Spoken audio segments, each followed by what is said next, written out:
सुन साथी मेरो कथा। नेतृत्व तहमा समानता र लैङ्गिक विविधता।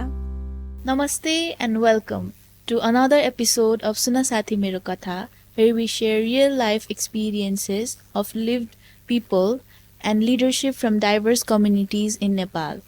Today's episode features a very special episode as it is our first ever court takeover at the British Embassy in Kathmandu. We have really inspiring and wonderful guests today, Anu, a queer activist, and Pippa, the Development Director of British Embassy. Welcome both of you to the podcast.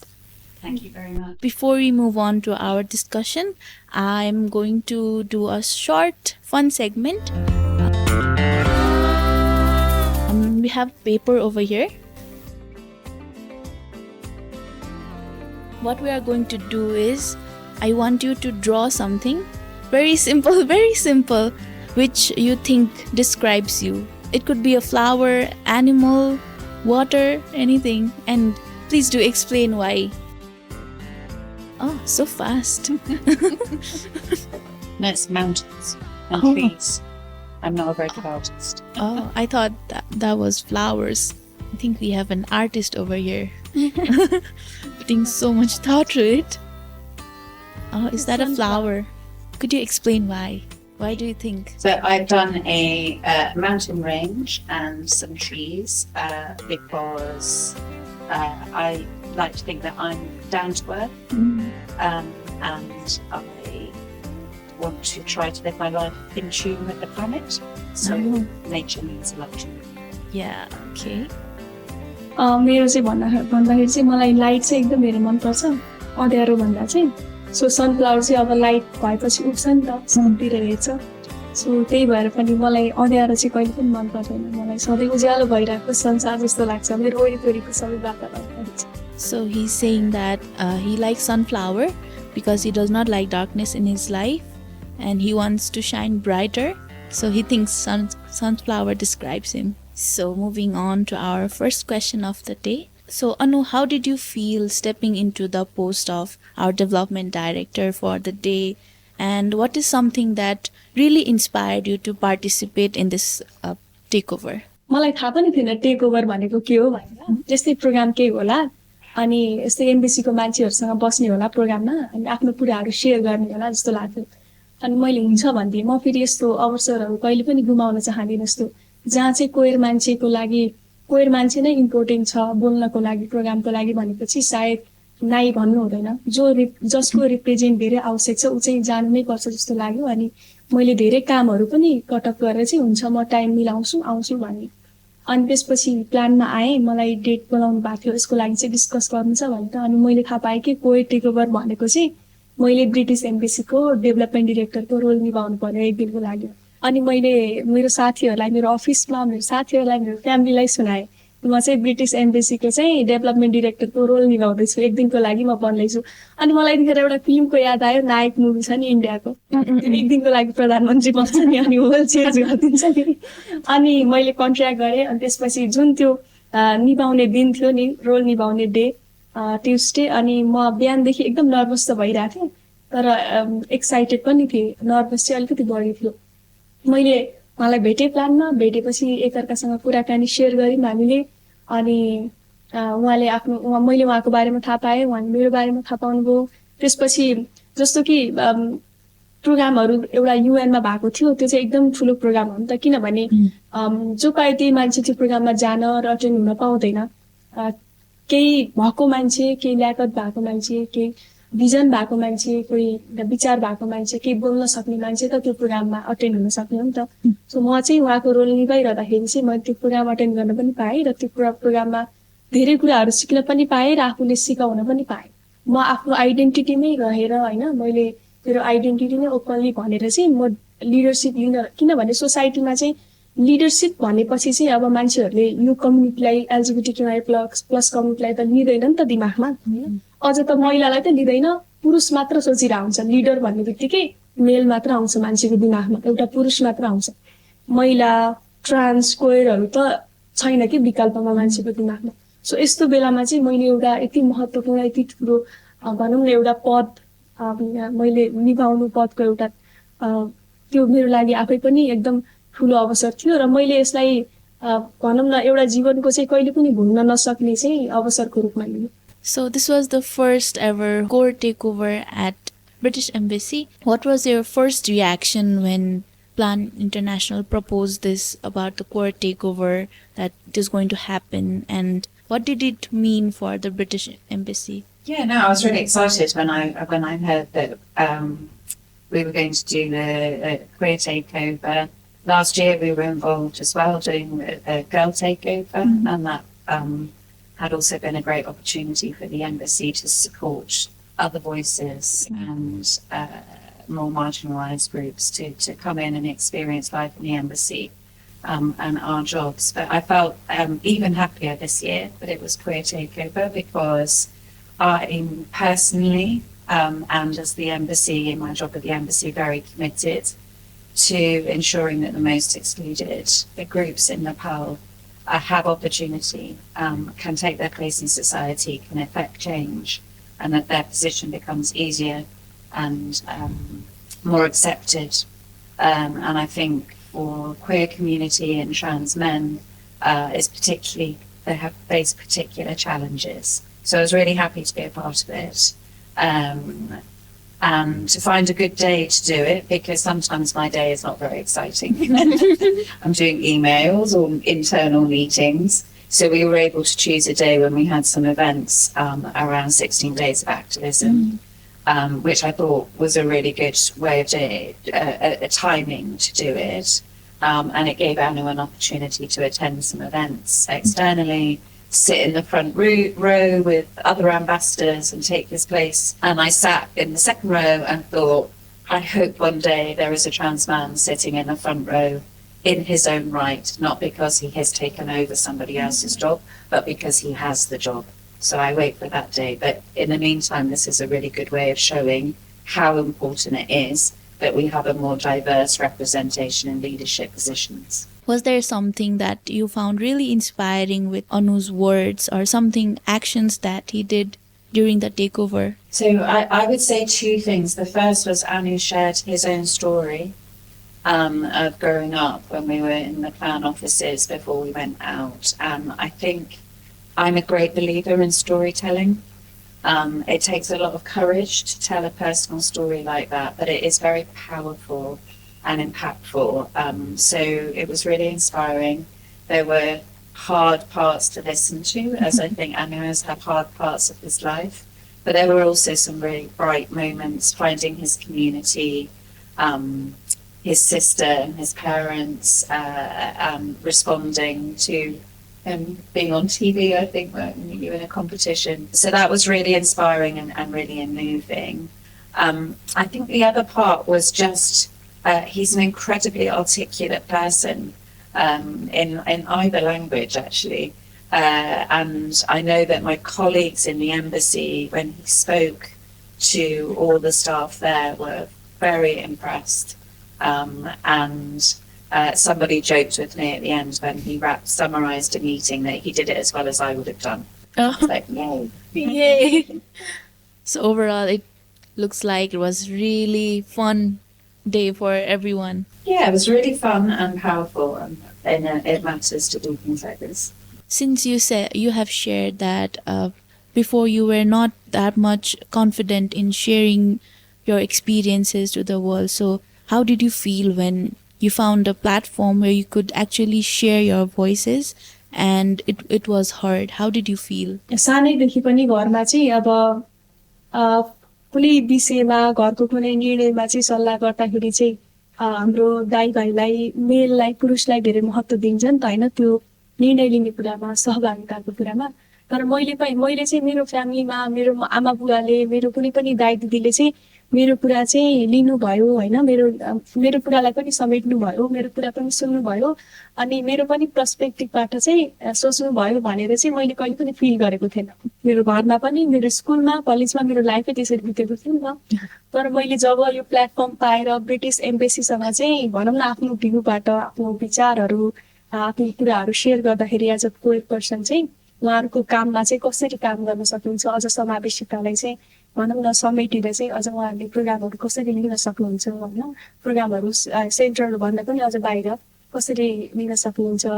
अनि त्यो कुराहरू share गर्दाखेरि चाहिँ मलाई लाग्यो कि मेरो voice चाहिँ कतै चाहिँ समेटियो, मेरो कुराहरू चाहिँ सबैले मनन गरे, अब लागू पनि गर्छन् सायद आफ्नो प्रोजेक्टतिर, आफ्नो काममा, आफ्नो निर्णयमा भनौँ न। अनि समुदायमा गरिने, समुदायलाई भनौँ न प्रायोरिटी दिएर चाहिँ गरिने उहाँहरूको जति पनि कार्यक्रम छ ब्रिटिस एम्बेसीको होइन, त्यो कुरामा चाहिँ उहाँहरूले चाहिँ अब चाहिँ इन्क्लुसिभ वेबाट चाहिँ कामहरू चाहिँ गर्नुहुन्छ भन्ने चाहिँ मलाई फिल भएको थियो। So Anu just mentioned that he thinks British Embassy is going to make more inclusive programs for people around. Could you please highlight on how do you plan to implement making inclusion for everyone? We have put inclusion front and central across what we do. So we work on economic transformation, private sector development, climate resilience, governance issues, health and education. But what we have done is that we have put inclusion, as I say, across our whole portfolio and prioritised it. So we do it across all the different sectors, but we also make direct investments. So, for example, we are working with women's rights organisations to support feminist movements in Nepal. We are now looking at how we can promote local leadership and local action, enabling others to have a voice. And I think it's really an integral part of our approach to supporting the development of Nepal, that we want to empower Nepalis themselves to define and lead the development of this country, and we are in a supporting and enabling role to do that. But yeah, our values are very strongly to include all people in society.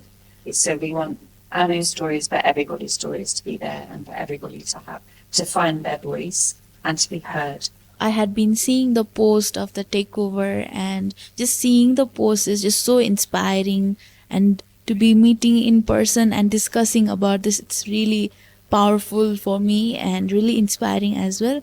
So in the similar way, I want to know a little bit about your day during the takeover, what you did, some major important points that you will remember for the life in short. जस्तो मैले भनिहालेँ, UAN हाउसमा चाहिँ programme भएको थियो gender based भाइलेन्सलाई लिएर, यो अझ डिजिटल भाइलेन्सलाई लिएर चाहिँ त्यहाँ चाहिँ मैले आफ्नो कुरा पनि राख्न पाएको थिएँ। यो कुरा चाहिँ मेरो लागि एकदम ठुलो हो। जस्तै त्यहाँ डिजिटल जेन्डर बेस्ड भाइलेन्सलाई लिएर डिजिटल भाइलेन्सको कुरा भइरहेको छ, तर डिजिटल भाइलेन्समा चाहिँ अल वुमन एन्ड गर्ल्स भनेर चाहिँ त्यहाँ नारा पनि थियो र कुरा पनि भइरहेको थियो। तर अल वुमन एन्ड गर्ल्स भन्ने बित्तिकै सबैले सिस वुमन र गर्ल्सको मात्र कुरा निकालिरहेको थियो। अब जस्तै हामीले डाइभर्सिटीलाई हेर्ने हो भने होइन, अब समावेशी तरिकाबाट चाहिँ हामीले डिस्कस गर्ने हो भने डिजिटल भाइलेन्स छ। ट्रान्स वुमन पनि भाइलेन्स हुन्छ होइन, trans woman also woman, lesbian woman, bisexual woman. So त्यो कुराहरू चाहिँ त्यहाँ उठेको थिएन कि। अनि म एज अ कोयर पर्सन मैले त्यो क्वेसन नगरी बस्नै सकिनँ भनौँ न। तपाईँहरू जब वुमन र अल वुमन एन्ड गर्ल्स भनेर डिस्कस गर्दै हुनुहुन्छ भने अल वुमन भनेपछि त ट्रान्स वुमन पनि पर्ला, लेस्बियन वुमन पर्ला, बाइसेक्सुअल वुमन पर्ला होइन, कुनै थारू वुमन पर्ला, मुस्लिम वुमन पर्ला, उनीहरूको कुराहरू खै त। अनि जो डिजिटल प्लेटफर्ममा छ, जसले कन्टेन्ट क्रिएटर गरी बनाइरहेको छ, उनीहरूको कुरा मात्र निकालेर भएन नि त।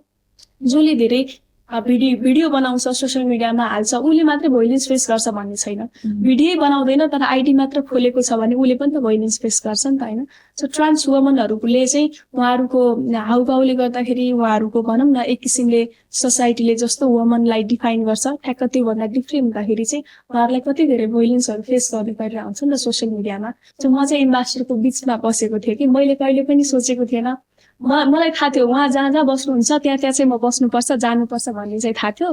तर उहाँ चाहिँ मलाई अगाडि बसाएर आफ्नो सिटमा बसाएर पछाडि बस्नुहुन्छ भन्ने मैले सोचेको थिएन। सो प्रोग्राममा जाँदाखेरि चाहिँ यता साइडमा पनि एम्बेसडर हुनुहुन्छ, यता पनि एम्बेसडर, अनि बिचमा म सानो मान्छे छु क्या। अनि के बोल्ने होइन, अप्ठ्यारो पनि लागिरहेछ। म यस्तो भइसकेर म यस्तो सिटमा बस्नको लागि भन्ने पनि फिल भएको थियो। तर बसेँ अनि त्यो क्वेसन रेज गर्न पाउँदा पनि एकदम धेरै खुसी लाग्यो। अनि त्यसपछि हामी ब्रिटिस एम्बेसी गयौँ। अनि ब्रिटिस एम्बेसीमा चाहिँ म पहिलोचोटि हो मेरो चाहिँ, मलाई एकदम धेरै राम्रो लाग्यो।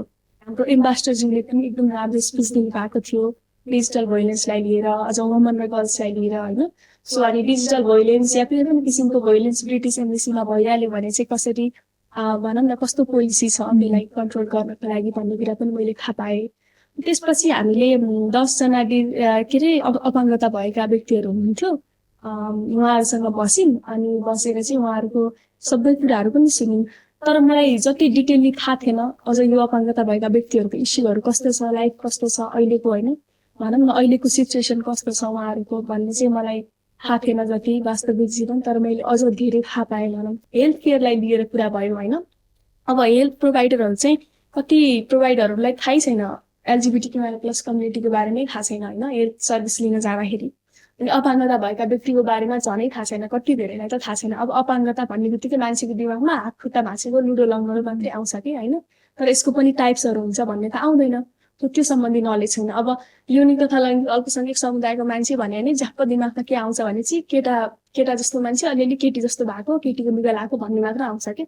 अब हेल्थ लिने ठाउँमा, शिक्षामा, होइन अब स्किल डेभलपमेन्टमा, जागी दिने ठाउँमा चाहिँ यो दुइटै समुदाय अपाङ्गता भएको पनि अनि यौनिक तथा लैङ्गिक अल्पसङ्ख्यक समुदायले कस्तो कस्तो इस्युहरू फेस गर्नु परेको छ भनेर चाहिँ ब्रिटिस एम्बेसीमा चाहिँ एम्बेसडरज्यू र डेभलपमेन्ट डिरेक्टरज्यूलाई चाहिँ सुनाउन पाउँदाखेरि चाहिँ त्यो एकदम धेरै खुसी लागेको थियो। त्यसपछि म उहाँको क्याबिनमा गएँ अनि उहाँको क्याबिनमा गएर उहाँले मलाई कुर्सी हस्तान्तरण गर्नुभयो।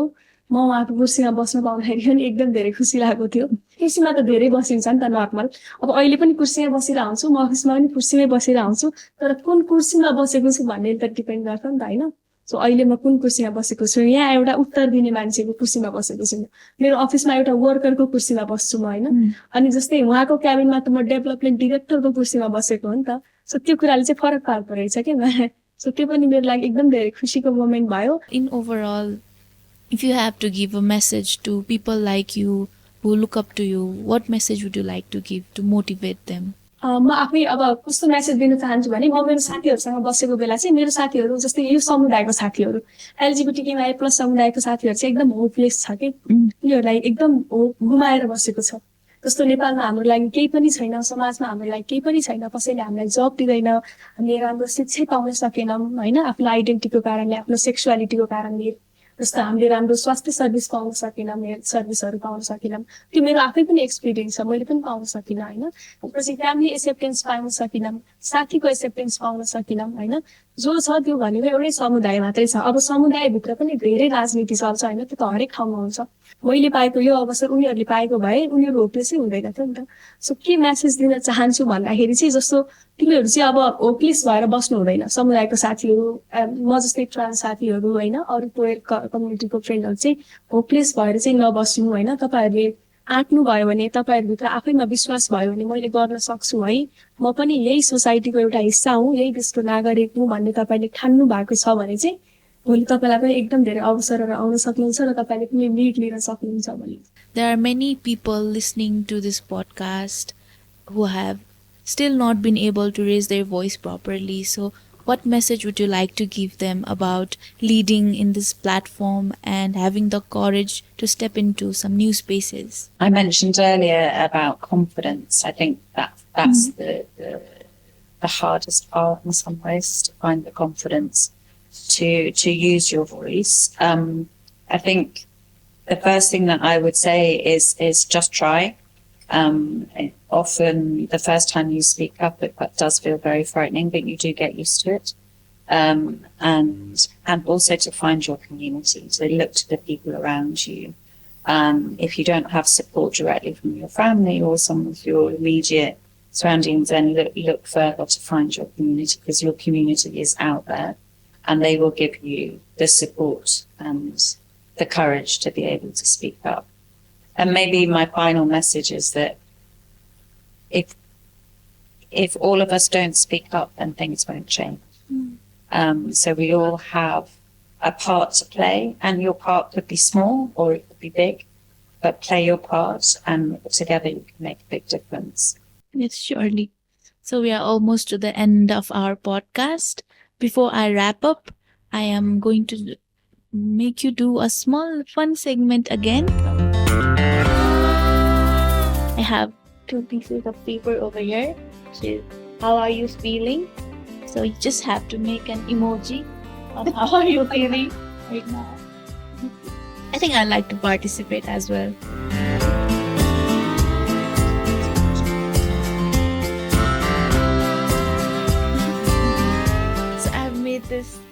like it's a bicep How- powerful, showing powerful, and it is a sign of love because it's a really powerful podcast today. मेरो चाहिँ अब ह्याप्पीको इमेज हो किनभने म एकदम धेरै खुसी भएँ आज चाहिँ मैले भनिहालेँ अघि पनि सो मैले भोगेको त्यही कुरा चाहिँ त्यही क्षण चाहिँ फेरि फेरि दोहोऱ्याउन पाउन चाहिँ मलाई खुसी मिल्छ होइन मेरो अफिसले पनि सोध्नु भएको थियो अनि फेरि जतिचोटि मान्छेले सोध्यो र जतिचोटि मैले यो कहानी यो स्टोरी यो क्षण मैले भन्न पाएँ नि भन्न पाउँछु नि म त्यतिचोटि खुसी हुन्छु के What about you, Pippa? So my choice in a mood. It's about making a noise. So my feeling today is about how important it is that we make a noise, that we speak up. Thank you so much for joining. It was really great. सुन साथी मेरो कथा प्रत्येक शुक्रबार साँझ 7 बजे